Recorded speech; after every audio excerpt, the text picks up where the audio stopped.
The pressure of the Olympic Games can do funny things to people. Athletes who have dominated their event for years can find themselves being blinded by the bright lights of the biggest stage in sport.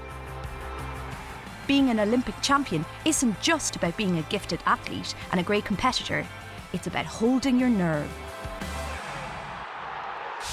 There were 8 women lined up in Barcelona for the start of 1992's 100 metres hurdles final, but one of them was attracting a lot more attention than the others. Although the reigning Olympic champion and world record holder Yurdanka Donkova of Bulgaria was through to the final, the world was developing an obsession with a young American named Gail Devers. It was a fascination that would last a decade and feature as many desperate lows as dizzying highs. In 1992, the 25-year-old from Seattle was a specialist hurdler, but had dazzled the Spanish crowds on the first Saturday of the track and field programme. She raced to gold in the 100 metres, upsetting the form book to win one of the closest finals in Olympic Games history. But for Devers, an Olympic Games 100 metre final was just a warm-up for the main event. In the hurdles, her closest rival, Russia's Ludmila Naroshelenko, pulled a hamstring before the semi-final. It was looking good for Devers. She cruised through to the final.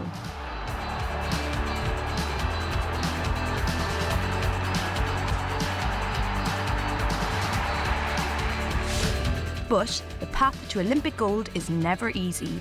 And in the case of the hurdles, there are quite literally a great many obstacles to overcome. Oh, it's a good start for Colbert and Devers and Pataludo in lane 5. But look at Devers. Devers is pulling away now with that great finish. Devers is moving fast. Devers has hit the hurdle. She's down. Pataludo, it looks like, took the gold medal. But it's got to be heartbreaking for Gail Devers. And she doesn't get her Olympic double.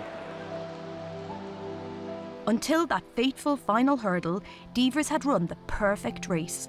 Statisticians later told her that she was on course to smash the world record. The Greek champion, Voula Patalidou, began her celebrations, but the world wanted to know what had happened to Devers. The greatest hurdler in the world was left diving over the line in despair at what should have been her finest moment. Devers said later that it just wasn't meant to be.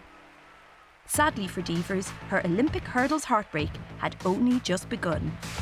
4 years later in Atlanta, Devers was attracting attention as usual, and not just because of the talons on the end of her fingers.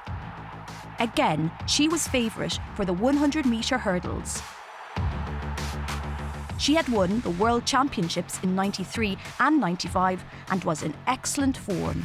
Again, she won gold in the 100 metre sprint in the closest ever final. A real nail-biter, and another gold in the relay. In her favourite event, the stage was set for Devers to banish the ghosts of 1992. She made it to the final without any problems.